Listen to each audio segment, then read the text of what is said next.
So let's talk about Heathrow now. By 2025 or 2026, or more likely much later, Heathrow is looking like it's going to get its third runway. The government is pushing ahead with the plan for a new 2-mile runway. Do you know, they've been talking about this for 30 years. But there seem to be now two conflicting arguments that just don't make sense over all of this. First of all, we're told it has to be Heathrow because Heathrow is a hub. And that's very important when you're an airport because people change flights there. And if we don't add capacity there and build up that hub, then other airports like Amsterdam will become more popular as a hub for airlines. So somebody is flying from America, for example, and they want to go to Paris or whatever. They might fly into London and then get another flight out from London to Paris. And they need to do all of that in Heathrow. And if they couldn't do it in Heathrow because there wasn't enough capacity, then they'd do it out of Schiphol Airport in Amsterdam instead, which is the sort of nearest other hub airport. But Schiphol Airport has half the capacity of Heathrow. That's people who are telling us that, you know, we have to be scared of Schiphol. Right now, it's got half the capacity of Heathrow Airport. I think it's got something like 5 or 6 runways, but even with that number of runways, it's only got half the capacity of Heathrow with its 2 runways. And that's because we've seen how they land at Heathrow. They just line them up. I mean, there's absolutely no doubt you can not get another plane to land in Heathrow. It is full to the chopping, you know, to the top, basically. So more flights at Heathrow when, would mean it would be twice as effective as a hub, we're told. But do we need that? Because to do that, we've got to knock down a whole suburb. Harmondsworth, you know, a village which is in the Doomsday Book, will basically be demolished. Well, half of it will still be there, but it'll be right on the edge of the runway. It's not going to be a particularly pleasant place to live, is it? And that's the price we pay to extend Heathrow. But that's what we need to do that because we need this hub. The other suggestion has been that we extend Gatwick, which incidentally today celebrates its 60th year. This very day. It was opened by the Queen on the 9th of June 1958. It was the first airport in the world to have an air passenger bridge. Until then, if you wanted to get on a plane, you always had to walk out onto the tarmac to get on the plane.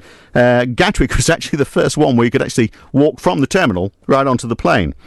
But the idea of extending Gatwick has been knocked on the head because it wouldn't be a big enough hub, because there wouldn't be enough flights to interconnect with.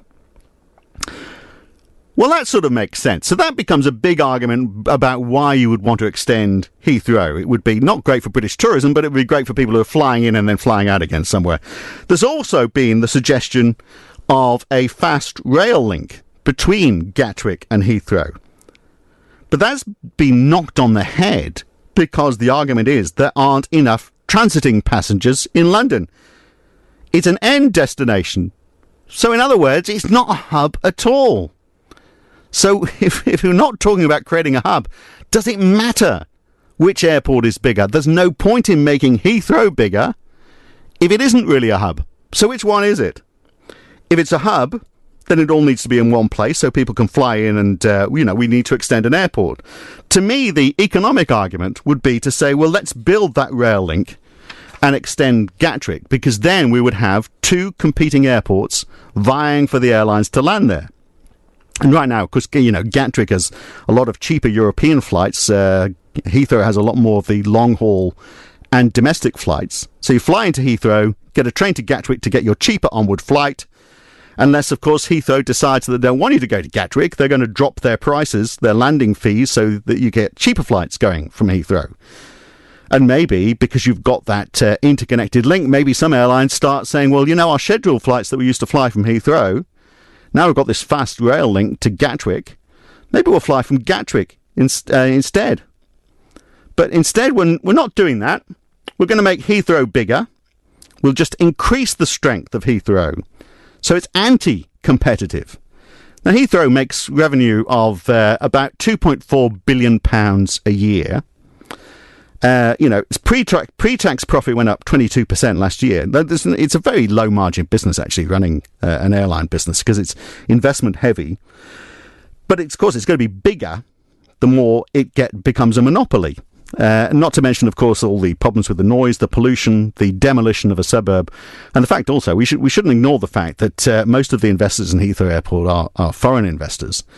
So all the money that gets paid back to investors as dividends goes back overseas. So it's not particularly great for the British economy from that point of view either.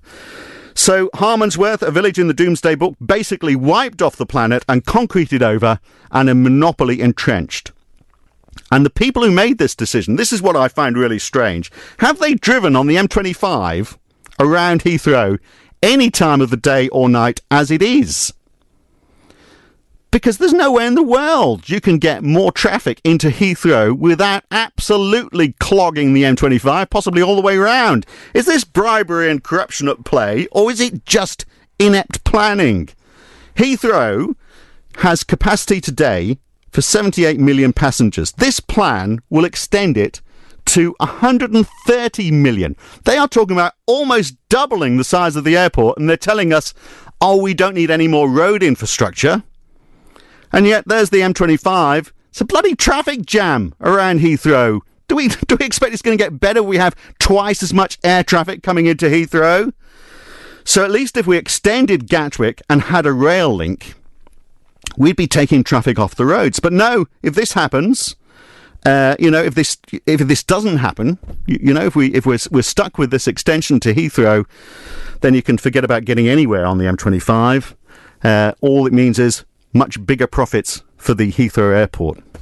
I don't know what you think on that, but to me it sounds like we've not thought this through. But there again, it's taken 30 years to get to this point. It probably won't happen, will it? There'll be no decision made. It's going to be another muddle, just like Brexit, I suspect. This is Love Sport.